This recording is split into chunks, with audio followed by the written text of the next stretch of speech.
todas e todos. Declaro aberta a sessão do Conselho Superior, de número 426. Inicio aqui apenas com umas breves comunicações.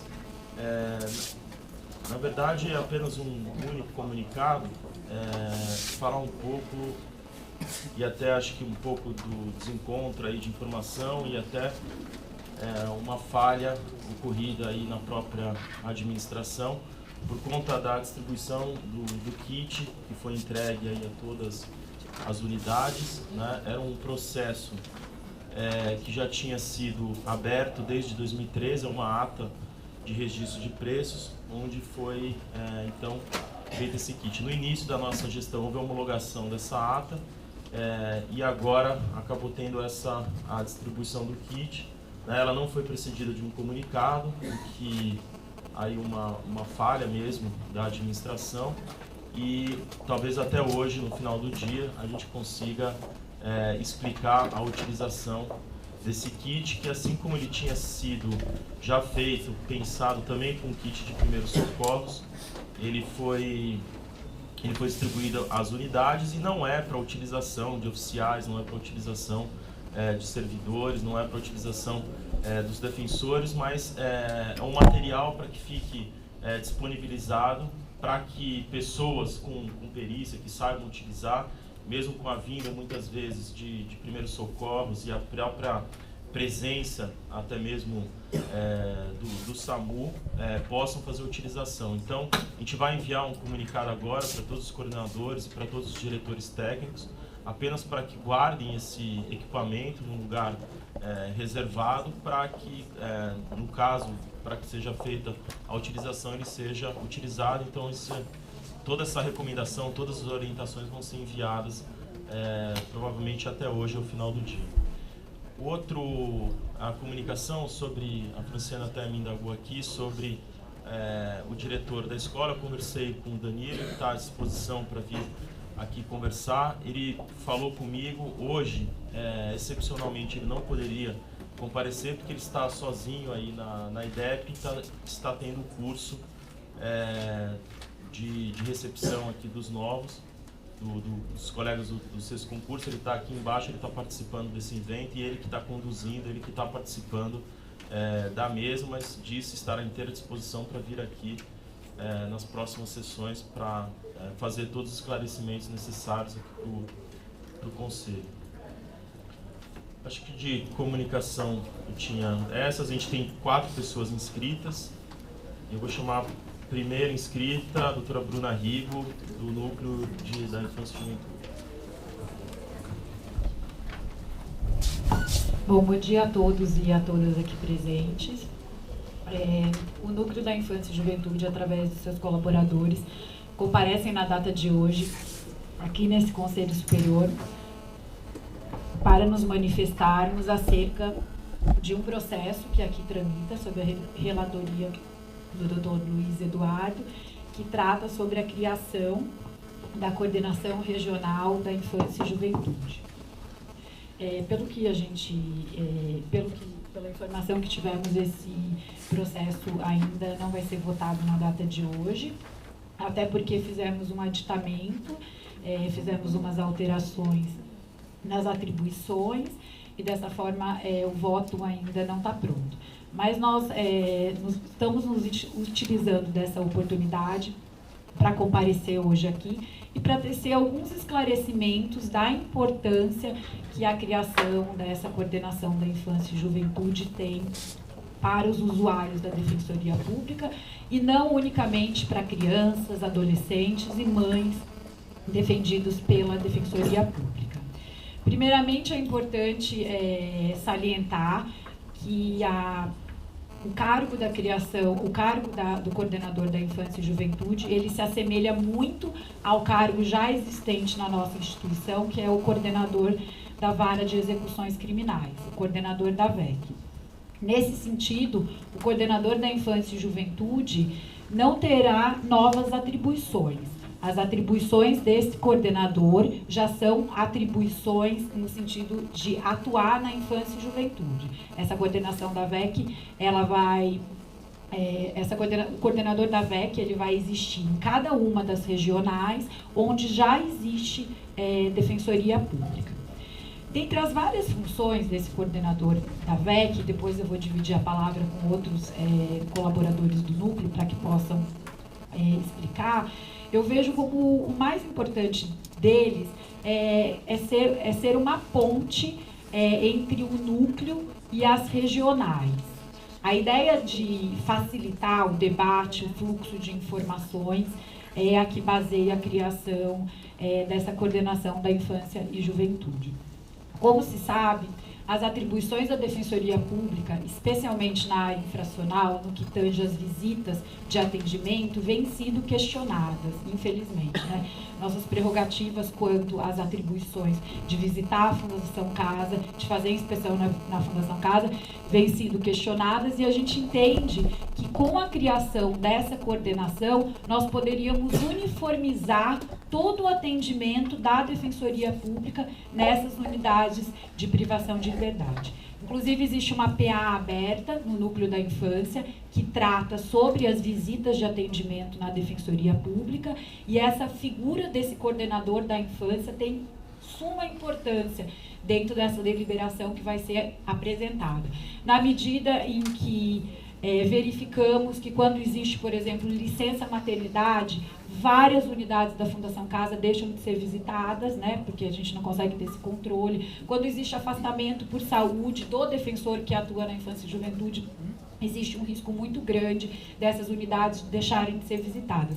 A função desse coordenador, em conjunto com o núcleo, vai ser criar, vai ser de alguma maneira criar um cronograma, organizar essas visitas, fazendo também que nunca essas visitas, essas fundações casas deixem de ser visitadas pelo período superior a 30 dias.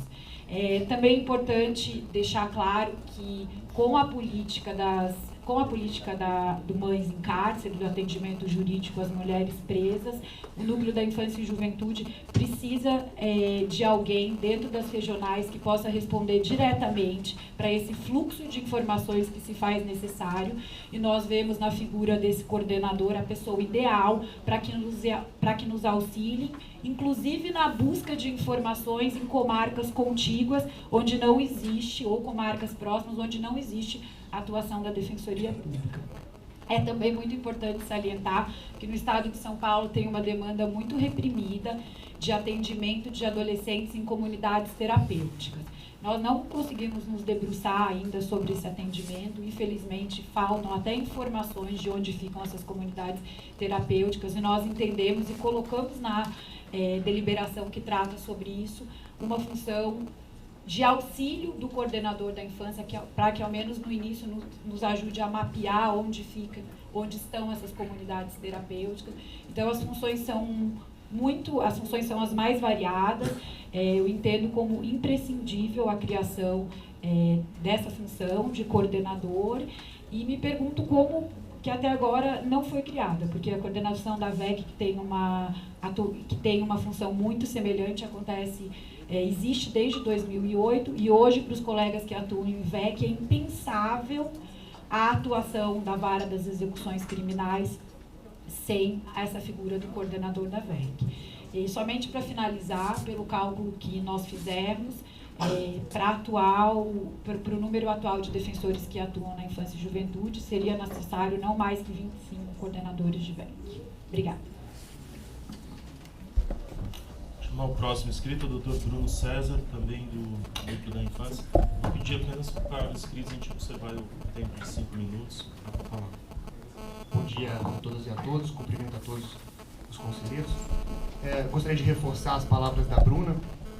É realmente importante a criação da figura do coordenador, além de poder coordenar a questão das visitas nas unidades da Fundação Casa, sejam elas visitas de atendimento ou visitas de inspeção. Realmente já está vindo a ser apresentado nesse conselho uma proposta de deliberação para a regulamentação das visitas, que hoje ainda não existe a regulamentação concreta das visitas da infância. Então isso vai aparecer, e como não existe na infância a figura da DAP, e a gente entende que não haveria necessidade de um órgão, de um órgão como a DAP para a infância, diante do número menor de defensores, etc., mas seria importante ter alguém com a função parecida. E aí o coordenador poderia exercer em sua regional essa figura que a DAP faz muitas vezes aqui de forma centralizada para o estado inteiro. Então o coordenador da infância, ele poderia distribuir, garantir que todas as unidades da Fundação Casa teriam atendimento continuado, que não ficariam sem atendimento de um defensor, seja de inspeção ou de atendimento, e além disso, também permitiria o contato, né, quando algum adolescente quando o atendimento do defensor perceber que existe um adolescente de uma outra unidade, ele poderia muitas vezes auxiliar nesse contato, como hoje já faz o coordenador da VEC, né? Atendimento de um familiar que chega na defensoria, os coordenadores da VEC auxiliam-nos nessa distribuição disso pelas unidades da defensoria. Então, na questão das visitas é fundamental, e as visitas na infância, elas vão além. A gente está acostumado a tratar das visitas simplesmente na Fundação Casa. Na infância, além da Fundação Casa, nós temos as comunidades terapêuticas, que ainda não é alvo de visita pela defensoria, as entidades de acolhimento de crianças e adolescentes, que também são locais muitas vezes de violação de direitos, né? Então tem as casas de semi-liberdade da Fundação Casa. Então são várias as possibilidades de locais, fora a criatividade, então são vários locais possíveis dos defensores estarem visitando, e muitas delas em locais onde não existe a defensoria pública presente. Então esse coordenador poderia, em casos de notícia de violação de direitos, estar realizando essa visita, já que infelizmente o núcleo, os membros do núcleo que estão afastados aqui em São Paulo não conseguem atingir o estado inteiro. Além disso, a política do Mães em Cárcere e também a questão da uniformização ou de uma tentativa de atuação estratégica dentro das regionais. Porque é muito comum na infância um adolescente estar internado, por exemplo, em Ribeirão Preto, onde eu atuo, mas ele vem de Franca ou ele vem de Barretos. E muitas vezes a gente não tem uma atuação uniforme ou uma estratégia de atuação dentro da própria regional para melhor atender aquele adolescente. Então o coordenador poderia muitas vezes servir como alguém que vai unificar, ajudar na unificação de um procedimento, de um fluxo dentro das unidades. Então essa é também uma função importante. Além disso, a questão, por exemplo, de criação de cargos, né, que eventualmente pudesse, vamos criar cargos na infância, para tentar resolver o problema. O entendimento do núcleo é que não necessariamente, é claro que a criação de cargos na infância é importante, a gente precisa expandir para novas cidades, etc. Mas não tira a necessidade de criação da figura do coordenador, né? Já que com mais defensores vai continuar havendo a necessidade de se coordenar esses trabalhos, a questão dos afastamentos vai continuar acontecendo e fica mais difícil de se uniformizar esse entendimento com um número maior de defensores. Então continua sendo importante ainda que se crie cargos. Então, dentro dessa dinâmica, a proposta de deliberação traz a figura de reuniões trimestrais com esses coordenadores com o núcleo aqui. Não traz a figura do afastamento, somente em casos excepcionais, então não vai ser um coordenador afastado. Em relação à eventual gratificação, nos mesmos moldes da coordenação da VEC, a proposta é exatamente idêntica, e o objetivo é realmente conseguir uniformizar e criar um atendimento mais estratégico para a Defensoria Pública. Obrigado. Próximo inscrito, doutor Edgar Pierina, também do núcleo da Infância Juvenil. Bom dia a todos, cumprimento todos aqui presentes. Venho reforçar também a fala da Bruna e do Bruno, pela importância da criação do cargo de coordenador da Infância e Juventude, e só destaco o meu exemplo de Campinas, que recentemente eu recebi denúncias de que em cadeias públicas da cidade de Hortolândia e Sumaré, que são cidades da região de Campinas, os adolescentes têm ficado muito mais que 5 dias internados lá, que é o que permite o ECA, e sem condições mínimas necessárias, então sem água, sem comida, enfim, em condições subhumanas. Ainda estou estudando o que eu posso fazer, né, estando em Campinas, e saliento que é um pouco difícil, sem alguém para coordenar essas questões, atuar numa cidade fora de Campinas, salientando que é Sumaré e Hortolândia. Acredito que isso também deva ocorrer em outras cidades da região, que essas cadeias públicas também devem violar os direitos desses adolescentes. Então, eu entendo que a criação desse cargo do coordenador da Infância e Juventude, ele poderia coordenar todos os defensores da regional, né, ver exatamente qual teria mais disponibilidade, qual está localizado mais perto daquela cidade e requerer eventual afastamento para uma visita, para alguma questão, de repente mobilizar se mobilizar com a sociedade civil daquela cidade, enfim. Alguém para coordenar, alguém que possa ser uma extensão do núcleo e para que possa coordenar isso, para que não sobrecarregue os defensores que já estão em Campinas, Piracicaba, Limeira. Ele poderia coordenar essa questão e ver, olha, o defensor de Limeira está com tal dia livre, você pode fazer visita, o de Piracicaba pode fazer isso. Ele poderia coordenar essas funções para que todos pudessem fazer um trabalho juntos e que pudessem chegar a um resultado para evitar essas violações de direito. Obrigado, Edgar. Próxima escrita, Érica Meireles, da Associação de Servidores. Bom dia a todas e todos. Bem, imagino que os senhores conselheiros, senhoras conselheiras saibam a razão de estarmos aqui em peso. Muitas pessoas vieram de centenas de quilômetros, enfim. Estamos aqui movidas e movidos para solicitar que finalmente tenhamos acesso ao parecer, conforme a diligência que já há muito tempo foi direcionada deste Conselho Superior para o Departamento de Orçamento e Finanças. Na última sessão, a associação se manifestou neste conselho solicitando a vinda deste parecer e o defensor público geral então se pronunciou dizendo que traria, e aqui estamos realmente para poder ter acesso a esse material. Como eu mencionei na última sessão, sabemos da conjuntura política no estado de São Paulo, mas de qualquer forma é importante, é necessário que tenhamos pelo menos o posicionamento ou os cenários internos da instituição para que a gente possa também caminhar numa negociação, para que a gente possa ter um posicionamento, enfim. O que realmente não nos cabe mais é ficar nessa nuvem que a gente não faz ideia do que nos espera realmente em relação a valores. A associação fez aqui o requerimento há muito tempo. Da última vez, o requerimento foi aprovado por consenso neste Conselho Superior, na outra gestão. Inclusive, o Defensor Público Geral foi relator da nossa proposta na gestão passada e acolheu conforme solicitamos o pedido.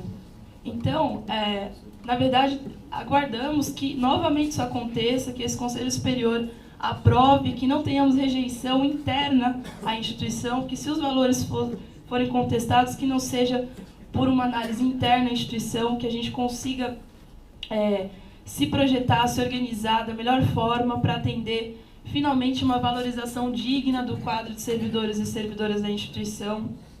Lembrando que nós temos cargos aqui que, como casos oficiais, que beiram ali a hipossuficiência. É uma vergonha que numa instituição que se proponha a redução da desigualdade social, ela não consiga sanar isso internamente. Então, que a Defensoria possa defender os nossos direitos, finalmente, e assim, portanto, precisamos que a administração exponha esses valores para nós. Aguardamos ansiosamente, porque temos que avançar nessa discussão aqui, por mais que, como eu disse, a conjuntura dentro do Estado de São Paulo, no que tange ao orçamento, não seja, pelo menos, anunciada como das melhores, mas a gente precisa se organizar para saber, então, quais são os valores mediados, como que a gente pode, eventualmente, discutir um escalonamento ou não, como que a gente pode projetar os valores. Mas hoje, sem saber sequer, sem ter um panorama, sem ter uma referência, fica muito difícil, e a gente fica, então, numa ansiedade, enfim, querendo ouvir finalmente o pronunciamento. Eu sei que outras votações estão acontecendo também no Conselho, de grande relevância, como a reforma da lei orgânica. O que a gente pede, então, reitero, é que pelo menos haja juntada no nosso processo, que a gente finalmente tenha acesso a essas informações. A partir daí, a gente pode, paralelamente, discutindo dentro da categoria, que a gente pode ir avançando, fazendo nossa assembleia, discutindo, enfim, mas não dá mais para a gente esperar por essa apresentação de valores. Hoje, então, foco minha fala realmente nesse objetivo principal que nos moveu aqui, e deixo para as próximas manifestações que sigamos aí com tantas outras demandas. Lembrando que dentro também do nosso pleito, da questão da majoração, foi o requerimento da database, da instituição de database.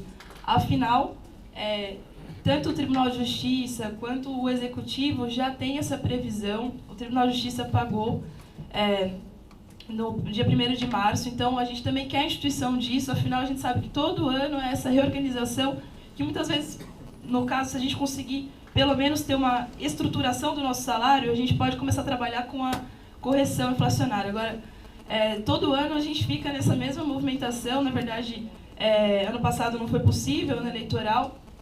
Então, neste ano, pelo menos que a gente consiga ter um encaminhamento. Afinal, a última majoração ainda deixou muito aquém do que a gente realmente tem como parâmetro de um salário minimamente justo. Então, nos cabe finalmente que a administração e este Conselho Superior avancem nas discussões a respeito da majoração salarial do quadro de servidores e servidoras da Defensoria. Obrigada.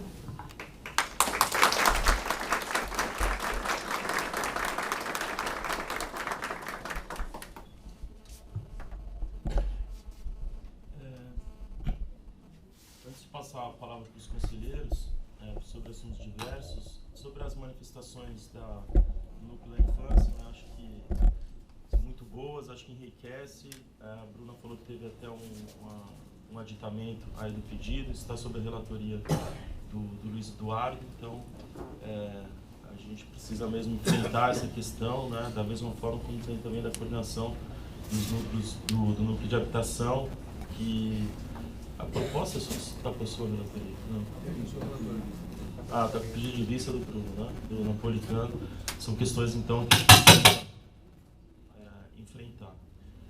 Sobre a fala trazida aqui pela Érica, primeiro reafirmar, né, o compromisso da administração e esse trabalho que vem sendo feito para que a gente consiga avançar nessa valorização dos servidores. Eu acho que, sem sombra de dúvidas, né, principalmente acho que em relação aos oficiais, a gente tem uma defasagem muito grande, a gente sente isso no dia a dia por conta da saída da carreira, principalmente da carreira de oficiais, né? De fato, na última sessão eu coloquei que a gente traria aqui esse processo. A gente não conseguiu finalizar nessa semana. A gente teve aí a saída do Félix aí de férias esses dias, mas vamos juntar esse parecer e entregar para a relatoria tanto do Miragaia quanto da Kátia, né? Da Kátia está com relatoria dos defensores e o Bruno está com relatoria dos servidores, para que a gente encaminhe as duas questões conjuntamente e a gente dê início a esse debate amplo aqui no Conselho, para a gente enfrentar. Acho que com a vinda desse processo a gente consegue ter pelo menos a informação do impacto, do que significa, quais são os valores, tanto por impacto interno, né, dos valores hoje da Defensoria, quanto significa essa majoração desses valores. Então, me comprometo a entregar e juntar isso para os relatores, para que a gente tente dar continuidade a esse debate aqui no Conselho. Eu abro então para os conselheiros para manifestações diversas. Palavra.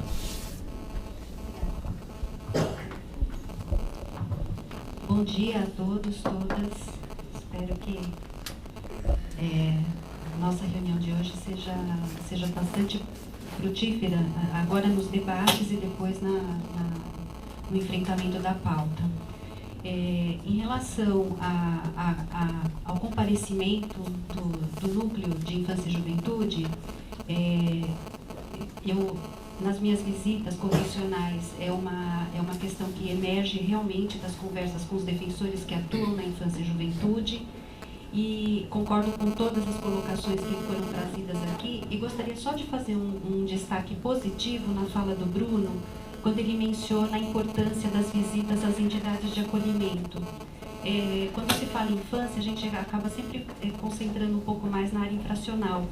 E eu tive uma experiência na infância civil e percebi que a atuação do defensor público na fase judicial, nas ações de destituição do poder familiar, acaba sendo praticamente formal. Eu já passei por uma experiência muito desagradável de, logo após a manifestação em alegações orais, 2 minutos depois a sentença estava lá para ser assinada. Ou seja, foi uma atuação quase que figurativa. E essa atuação nas casas, nas entidades de acolhimento, me parece que é o único momento em que a Defensoria Pública pode conseguir algum resultado positivo nessas famílias, intervindo nessa fase, né? E, então, contem com o meu apoio no aspecto do estudo. Eu vou estudar, vou participar dos debates dessa questão que foi trazida. E em relação à fala da Érica, acrescentar ao que foi dito, e isso já foi tratado na sessão anterior, vamos esperar a vinda do diretor da IDEP aqui, lembrar que o programa de capacitação dos servidores também é uma forma de remuneração indireta. Então, é um outro aspecto que também eu acho que deve ter o olhar da administração. Obrigada. Horácio. Senhor presidente, excelentíssimos conselheiros, senhores e senhoras presentes. Primeiramente, aqui eu só queria parabenizar a Bruna e os colegas do Núcleo da Infância aí pela exposição. Primeiro, até por ter sido coordenador de núcleo por 4 anos e senti que a maior dificuldade que eu tinha na época era esse fluxo de comunicação entre os defensores e o núcleo. E isso não centralizando no núcleo, mas sim por conta da nossa atividade, da nossa atribuição institucional numa temática.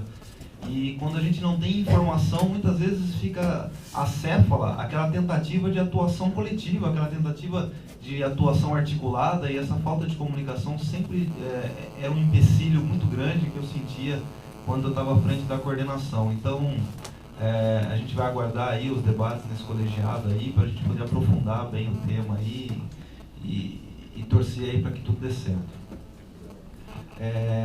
E seguinte, na verdade eu queria trazer um tema que foi bastante debatido essa semana, inclusive com a administração, uma problemática que aconteceu no CDP de Suzano e que na verdade, até por informações, também deveria estar acontecendo em São José dos Campos, que é uma problemática da visita dos defensores públicos nesse CDP e a questão da revista aos defensores públicos. Eu me manifestei que a questão aqui não era nenhum pleito de um defensor público não passar por um detector de metal, mas sim como que os defensores estavam sendo tratados na medida em que os defensores públicos passavam e o dispositivo do detector de metal era acionado. Então, quando esse dispositivo era acionado, diversos defensores eles tinham que tirar a roupa, tirar tudo que eles tinham que tirar ali, e mesmo assim não estavam conseguindo o ingresso para fazer o trabalho de visita ou de preso provisório ou de preso da VEC, o que é um absurdo. Segundo a colocação da administração, existe um fluxo aí, né, de já conversa com a SAP para tentar resolver, mas o que eu quero deixar claro e de repente aqui instar a própria administração e até a corregedoria é no seguinte sentido: havendo uma violação a essa prerrogativa do defensor público de fazer uma visita, com um certo assinte desses servidores numa revista, eu tenho para mim que o defensor público não deve se submeter a essa situação vexatória e não deve exercer a atividade. Ou seja, ele não deve se sujeitar a esses desmandos de agentes penitenciários e simplesmente se recusar a fazer a visita, comunicando o fato à administração e à corregedoria. Porque, na verdade, existe um obstáculo intransponível para o exercício da sua atribuição institucional. Então, coloquei isso aos colegas de Ferraz de Vasconcelos, de Itaquaquecetuba, de Mogi das Cruzes. Aproveito aqui para estender também aos colegas de São José dos Campos que, em ocorrendo esse tipo de situação, tenho para mim que a melhor atitude a ser tomada pelos defensores públicos é se identificar, passar pelo detector, sem problema nenhum. Uma vez acionado, esclarecer que, se identificando, sou defensor público, estou aqui, provavelmente é meu cinto que está apitando, mas ninguém tem que tirar calça, ninguém tem que tirar aparelho dentário, como já foi dito aqui, para entrar em lugar nenhum. Em se mantendo a relutância dos agentes penitenciários, então chamar o diretor do estabelecimento, comunicar diretamente ao responsável e, se não for autorizado, informar que está se retirando e que não vai fazer o atendimento. Então, acho que esse é... Uma parte? Sim. Desculpa aí, eu não acompanhei na semana. Alguém tirou alguma coisa? Tirou calça, tirou cinto? Ah, sim. Sapato, sutiã. Então, assim, eu queria, na verdade, um apoio institucional a esses colegas, assim, para que a gente, de fato, mesmo possa ter uma atitude. Parece que é uma atitude isolada, não é em todos os CDPs, mas é importante uma posição aí institucional nesse caso. E, por fim, presidente, na verdade, é só uma dificuldade técnica que seria importante trazer aqui, nesse momento dos conselheiros, é que sempre que o nosso colegiado ele fica bem servido aí de visitantes, a gente tem um problema na nossa rede de internet e a gente não consegue acessar a internet. E, por exemplo, eu estou com um procedimento para ser votado hoje, que eu recebi hoje do conselho, e não consigo acessar a internet. Então, não sei se existe algum sistema que a gente podia, aí, de repente, emergencialmente, se utilizar aí para quando a gente tiver essa carga aí de acesso para a internet.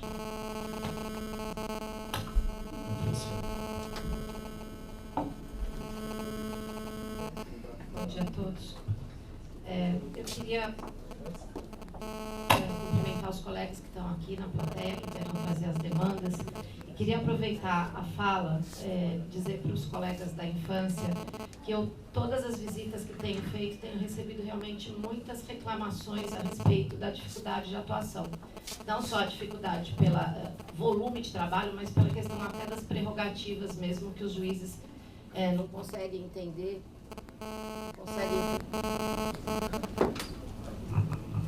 Conseguem entender muito o nosso trabalho, de maneira que eu não conheço o projeto que vem aqui do núcleo, mas eu gostaria de deixar, por enquanto, essa minha fala de preocupação com o desenvolvimento desse trabalho de vocês. Queria dizer também que fui a Jundiaí visitar ontem a unidade para conversar um pouco sobre as questões que nos afligem, falar um pouco sobre a estrutura do trabalho, e os colegas me pediram para que trouxesse a demanda que eles, enfim, querem ver discutido cargos possível no próximo plano de expansão. Então, já vou aproveitar para perguntar como é que está esse projeto. Acho que nós já cobramos isso várias vezes. O conselheiro Luiz Eduardo sistematicamente vem cobrando o projeto do plano de expansão. Eu acho que seria importante até para a gente dar uma satisfação para a carreira, para onde vamos, como vamos, para as pessoas se organizarem, trazerem as questões para o debate. Enfim, fica aí meu pedido. E, finalmente, eu queria fazer coro aí à Associação dos Servidores. Nós tivemos, a semana passada, prometido que iríamos receber essa semana o parecer do DOF. Quero dizer aquilo, eu não precisava dizer, mas vou aproveitar para me solidarizar aí a presidente, porque quem é presidente da associação sabe o que nós estamos passando. Os colegas estão absolutamente indóceis com os problemas remuneratórios que nós temos. Essa semana eu fiquei sabendo que me parece que a PGE vai ter aí uma recomposição de 14,7. Essa semana saiu uma publicação a respeito dos salários dos juízes, que eu tenho certeza que o que estava ruim ficou pior, porque as pessoas estão absolutamente desanimadas. Nós temos aí, é só consultar as listas de concurso, isso não acontecia há muitos anos, as pessoas voltando a fazer concurso para sair dessa carreira, o que é absolutamente lamentável.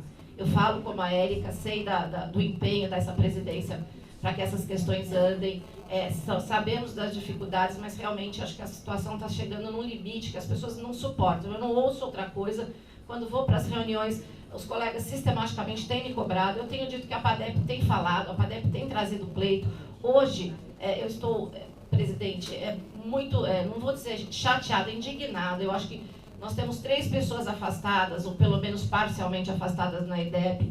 Todas as vezes, conselheiros que eram da gestão anterior sabem disso, todas as vezes que chamamos a doutora Cristina Guelph, ela veio de dezenas de vezes aqui, de maneira que hoje, com essa plateia, a gente esperando que a IDEP fosse falar um pouco sobre a capacitação dos servidores, fosse falar sobre o ProHardware, o colega não veio, a gente não sabe mais o que falar para a carreira, né? Desculpe, mas isso parece realmente um descaso com a carreira. Não só a questão remuneratória, mas como as demais questões. De maneira que eu reforço, gostaria de ter o apoio dos conselheiros eleitos, para que a gente tivesse um prazo derradeiro, não só para a apresentação do parecer do DOF, comecemos a discutir essa questão, como a vinda do nosso diretor da escola aqui para podermos dar um andamento nas questões aqui. Muito obrigada.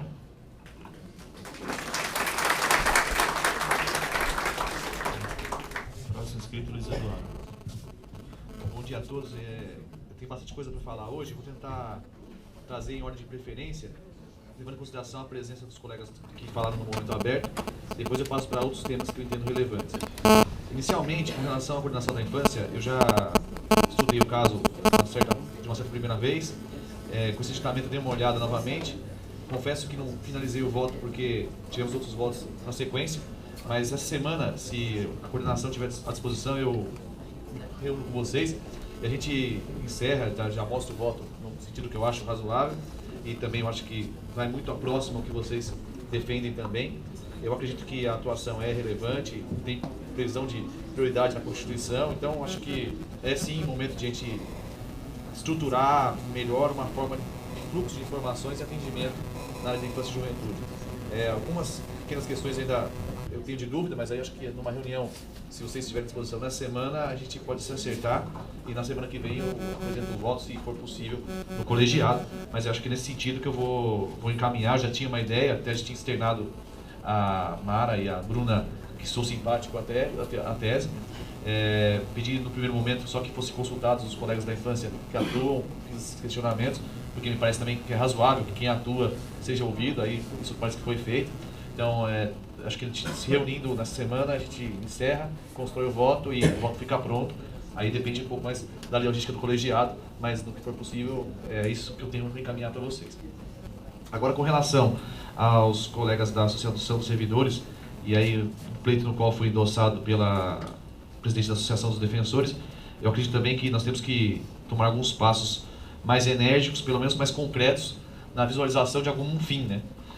Tudo é muito complexo, tudo é muito difícil, o mundo é perigoso, tudo é mal, mas se a gente não caminha nenhum passo para frente, fica tudo parado. Então me parece que é indispensável a valorização. O presidente também falou em sua fala, eu enxergo a questão dos oficiais uma situação muito grave, comparando com o cargo de igual envergadura nas outras carreiras. Então me parece que eles estão numa situação mais premente do que os demais.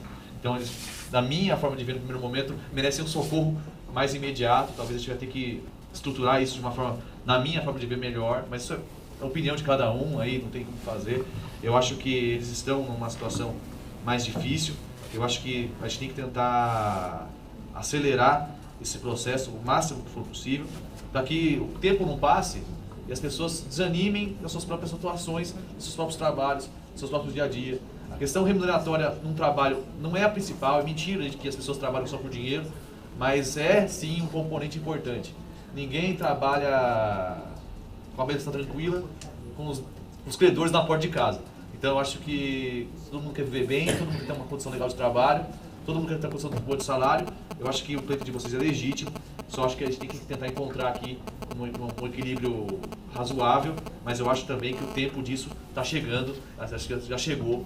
Na verdade, eu contava com essa apresentação também o mais rápido possível, para que a gente possa debater se isso vai ter coro lá, se o governador vai aceitar, se vai ser possível financeiramente. Aí já é outro debate, mas pelo menos a gente tem que trazer um número, né? Olha, é X, a gente tem necessidade de X. Agora vamos ver onde X vai sair, onde nós vamos conseguir esse dinheiro, onde é possível esse dinheiro.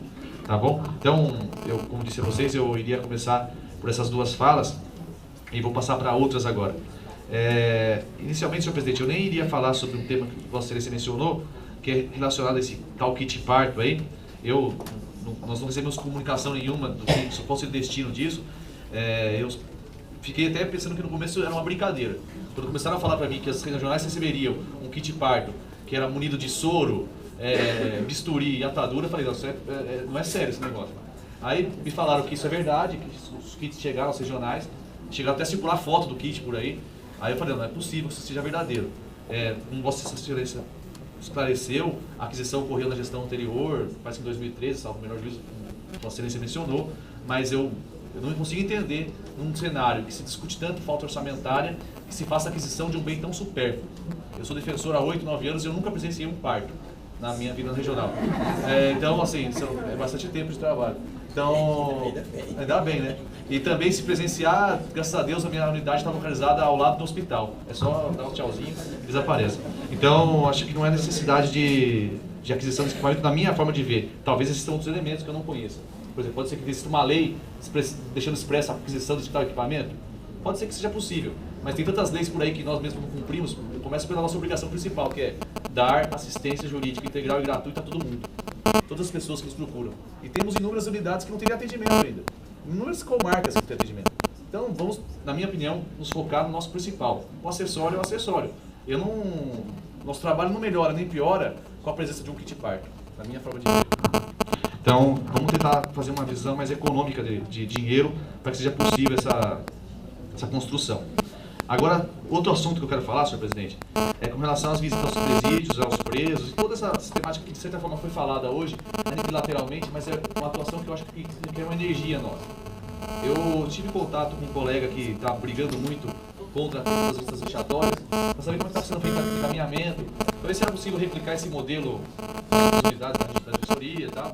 E eu senti que, pelo menos pelo que ele me relatou, que foi um trabalho muito árduo, próprio dele, essa assunção, porque ele teve que, ao que parece, ir sábados e domingos permanentemente lá no estabelecimento. Me parece que inicialmente ele conseguiu eliminar, proibindo a visita vexatória. No segundo momento, o sindicato dos agentes penitenciários ingressou com o mandato de segurança, suspendeu a ordem que ele cometeu. Aí ele conseguiu voltar a ordem a valer. Aí foi cumprir a ordem no sábado. Ele pessoalmente foi lá. Ele pessoalmente se dispôs com o diretor do estabelecimento. Então, aquela ameaça de você vai ser preso para cumprir a ordem judicial. Um enfrentamento muito intenso. Para quem reside na comarca e que atua, é uma exposição para o colega um pouco exagerada. E aí, na segunda-feira, aconteceu o pior. Qual foi o pior?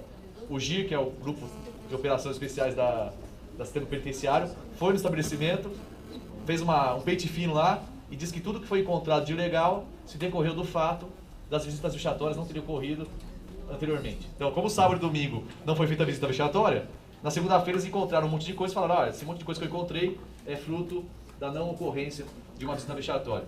Parece então me parece claro que existe uma vontade, um interesse pelo menos, na manutenção dessas visitas vexatórias.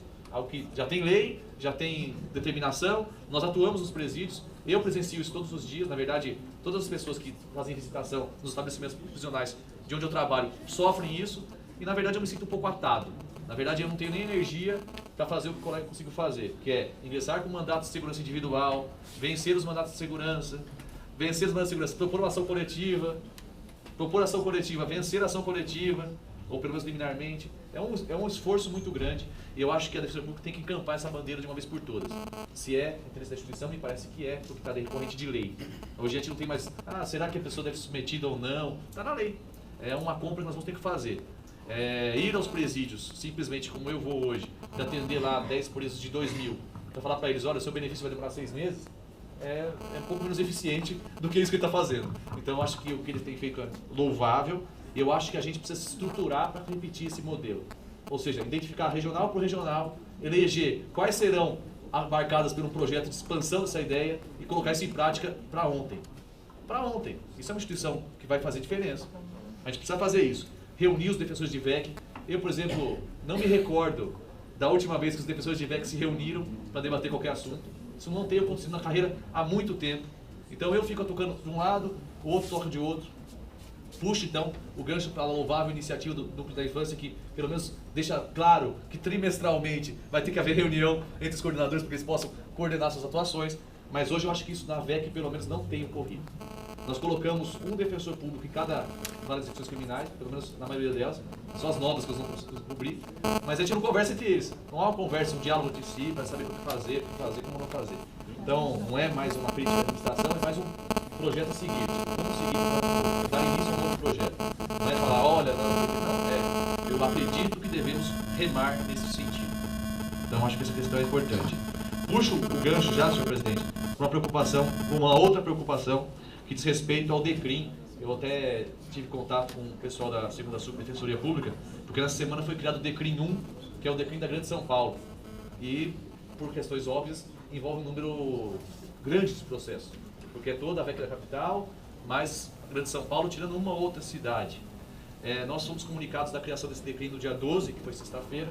Ele entraria em vigor dia 17, que é terça ou quarta-feira. Não estou dizendo que a participação da administração é nesse sentido, porque o DECRIM foi criado pelo Poder Judiciário. mas o tempo foi muito curto para que a gente pudesse ter pelo menos um diálogo com relação a isso. Eu acredito que a Defensoria Pública tem que tentar, no que for possível também, resistir a essas criações abruptas, porque elas tornam quase que impossível o nosso trabalho. Eu, particularmente falando, eu não sei nem como atuar nesses processos. Eu estou tentando, converso com um colega aqui, outro ali, para ver se ele pode me dar uma orientação, mas a gente não sabe nem como vai funcionar o fluxo, nem sabe como vai ser o declínio, não sabe nada, para falar a verdade. Estamos com muita dificuldade, eu acho que isso é uma questão que a gente tem que trabalhar para que o nosso trabalho seja mais proveitoso. E por fim, eu vou fazer um pedido expresso aqui. Eu gostaria de ter acesso a todo o processo de encaminhamento do tal ProHardware, desde o começo até o final. Ele começou aqui, foi para tal lugar, teve parecer favorável, voltou, foi para frente, foi para trás. Então, já que fica esse negócio de fulano virá, fulano não virá, talvez venha, talvez não venha, eu quero então agora é o seguinte, eu quero ter acesso ao processo inteiro, capa a capa, pedido até onde está. É direito de todo mundo, inclusive meu. Então eu já vou fazer um pedido expresso nesse sentido, não sei onde ele se encontra esse processo, mas se ele for publicizado, talvez as críticas, ou pelo menos as pessoas se conformem mais do que está lá decidido e possa acabar com essa discussão e a gente possa tomar um novo caminho, uma nova proposta, um novo enfrentamento. E para mostrar que uma situação é relativamente grave, hoje está todos os conselheiros aqui sem internet para trabalhar. Com exceção do colega Pedro, que comprou o equipamento do seu próprio bolso e está usando a internet pessoal. De resto, todo mundo tem internet para trabalhar. Então a gente tem que... sempre teve, está chegando. Mas está ruim, hoje está ruim. Mas ele espera ficar muita gente, mas todo mundo acessando. Pois bem, senhor presidente, a plateia e a estrutura de trabalho tem que considerar que a plateia fique cheia ou vazia. Se vai ficar cheia, vai cair todo dia, vai ficar difícil trabalhar. Eu, por exemplo, mesmo não consegui nem ver o meu voto do Conselho da Infância porque está na internet, não consegui ver. Então eu fico numa situação de difícil trabalho. Não estou falando que, olha, é o fim do mundo, alguém vai ter que morrer por causa disso. Estou dizendo só que, ao que parece, tal sistema merece um reforço. Ou não, eu não sei o que é reforço. Então é nesse sentido que eu acho que deve ser encaminhado. Aldeirão.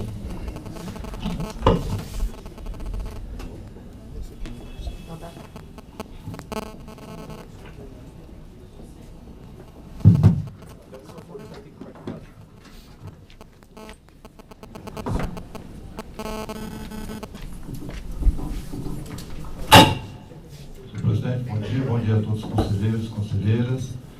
Bom dia aos defensores e defensoras, aí, particular do Núcleo da Infância e Juventude, servidores e servidoras, bom dia a todos. Bom, em primeiro lugar, a questão da infância, né? Fico muito contente que vocês vieram aqui, tenho compartilhado muito com a Bruna assim, a preocupação da sociedade civil, né? A gente tem tentado articular, porque é uma preocupação de todos a situação da infância, não é? E a gente sabe que a gente tem que agir realmente na infância com prioridade. Eu penso assim, né? Porque acho que deixar para a gente agir depois, a gente está já trabalhando com as causas aí, né? Mas a gente ir na origem, né? Uma preocupação das organizações sociais, que tem se mostrado nas reuniões que a ouvidoria participa, é justamente nessa questão do atendimento no local, nas casas, na fundação, né? E a questão da fiscalização, né? Isso eu tenho compartilhado também com a Bruna, ela tem me explicado que a questão ainda está sendo estruturada. Nós estamos participando junto com a Corregedoria, o Núcleo da Infância e aqui o Braz, o pessoal do Braz também está discutindo, está tentando ver como criar estratégias, né, para a gente fazer esse enfrentamento. Isso é muito bom. Eu acho que a gente tem que realmente nos comprometer e ser prioridade na Defensoria essa atuação na infância, né? Acho que é um pedido das organizações sociais que trabalham, muitos deles funcionários da Fundação Casa, terceirizados, né, e trazem situações que, inclusive, relatei no último conselho, né. Me preocupou a questão essa notícia eu ainda não tinha, que é a questão que vocês falaram aqui, da questão das comunidades terapêuticas, né? Eu vou levar essa questão também. Eu acho que a sociedade civil, as organizações que trabalham, poderiam nos ajudar a fazer o levantamento dessas unidades, de onde está, e a gente criar um banco de dados disso, né? Eu vou levar isso na próxima reunião que nós temos, para a gente poder trabalhar junto. Mas desde já todo o apoio aí, né? Acho que a questão em si que está colocada aqui vai ser discutida aqui no Conselho, e na oportunidade a ouvidoria vai se manifestar em relação ao projeto, mas desde já quero dizer que é prioridade, né? E agradeço a vocês por esse empenho, a cada um de vocês. A questão dos servidores, eu acho que está colocada, né? Acho que é uma questão, né? E quero até assim, destacar que é muito bom esse diálogo, né? A gente está aqui, é difícil numa instituição ter essa possibilidade desse diálogo. Tem que ser efetivo, né? Eu imagino que também só o diálogo só não adianta, né? A gente tem que realmente aparecer umas plaquinhas ali quando, né? Acredito que o defensor-geral vai falar sobre isso, mas é importante a gente efetivar isso, né? Porque hoje, eu estou olhando a ouvidoria hoje depende exclusivamente de servidores, né? Tanto de agente como dos oficiais. Então é muito importante a gente ter uma carreira motivada, né? Para fazer um bom atendimento, para a gente avançar cada vez mais na boa acolhida aos usuários e usuárias que sofrem tanto, né? Nesse sentido, eu queria compartilhar com vocês e fazer aqui um repúdio, de novo, né, nesse conselho, da violência... Fui cortado aqui. Da violência do Estado, né? Eu acho que o Estado hoje, ele está gerando um ciclo de violência muito grande. Não sei se vocês todos devem ter ouvido falar. Na quarta-feira teve, assim, tem várias reintegrações de posse por dia nessa cidade, né? Mas na quarta-feira nós tivemos uma delas, uma situação muito preocupante, porque 10 lideranças do movimento de moradia ficaram presos, sem comunicação, nem os advogados puderam se comunicar com as pessoas, né? As prerrogativas dos advogados foram suspensas por um delegado, né, do terceiro DP.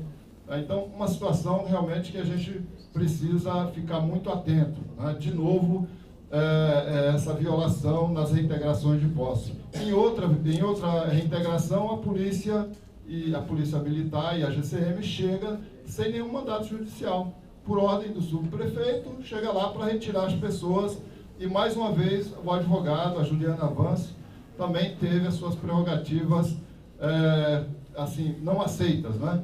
Foram parar na delegacia, né? Nós tivemos que fazer todo um trabalho junto com outros parceiros, e aqui destaco o papel da ouvidoria das polícias, que teve um papel muito importante nas duas reintegrações de posse, estiveram presentes, abriram caminhos, porque senão a gente teria tido muito mais violações. Então eu quero deixar aqui esse registro e o nosso apoio total aos advogados do Gaspar Garcia, inclusive ao nosso companheiro Dito, que tem uma luta aí que cada dia é mais difícil, né?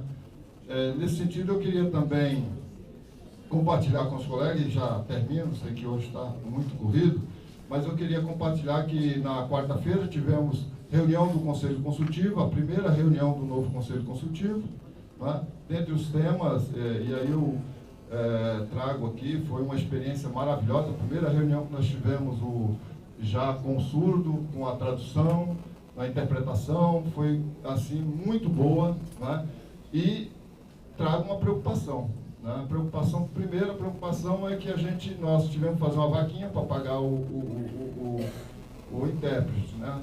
Que fizemos com todo carinho, com todo empenho e compromisso de todos, mas a gente podia avançar nisso, né? Penso que aí coloco para a administração uma preocupação, inclusive, com as pré-conferências, né?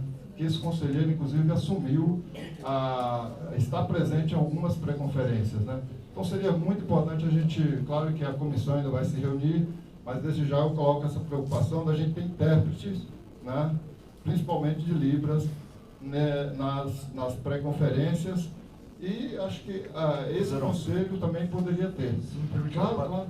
Nas pré-conferências sempre tem. Sempre tem o intérprete de Libras. Maravilha, obrigado. Porque ele vai estar participando, né?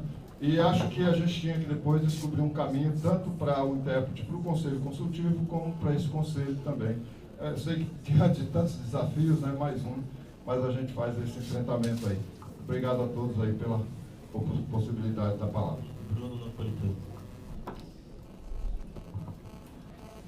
Bom dia a todos e a todas.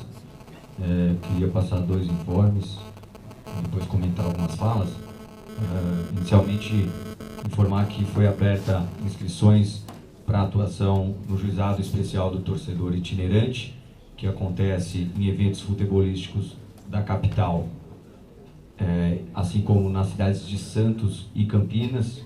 Para a capital são 10 vagas, Santos 2 vagas, Campinas 2 vagas. Essa atuação, historicamente, da Defensoria Pública sempre foi realizada pelos defensores que atuam no plantão judiciário da capital, um número alto de defensores públicos. A gente bem sabe que essa atuação no juizado decorre de uma forte articulação do Ministério Público, ocorrida mais ou menos em 1995, com o intuito de criar um encrudescimento às ocorrências ocorridas em estádios em razão das torcidas organizadas. A gente notou, ao longo dos últimos tempos, a necessidade de uma reformulação da atuação da Defensoria Pública do Estado de São Paulo, com o intuito de viabilizar um direito de defesa mais estratégico, e nesse sentido foi aberto vagas para um número menor de defensores públicos, coordenados pela assessoria criminal. Então, a partir dessa reformulação, nós estamos mantendo contato com os dirigentes e as autoridades que atuam nesse tema, para que a Defensoria passe a ter o espaço que deve ter de efetivação do direito de defesa nos estádios. É necessário que haja uma atuação mais forte, e isso demanda uma atuação orgânica com um número menor de defensores públicos. A magistratura atua com um único juiz nesses estádios, o mesmo juiz sempre. O Ministério Público rodizia 4 promotores, e a gente atuará, por exemplo, na capital com 10 defensores, um número que é bem menor do que havia, mas permitirá essa atuação estratégica. No dia 25, haverá uma capacitação e um diálogo com os defensores públicos que forem sorteados para essa atuação. As autoridades estarão aqui também, para que a gente dê andamento a uma mudança do paradigma de atuação, que acredito que permitirá maior qualidade no direito de defesa, inclusive combatendo algumas violações às prerrogativas que já são identificadas por aqueles que atuam nesses jogos.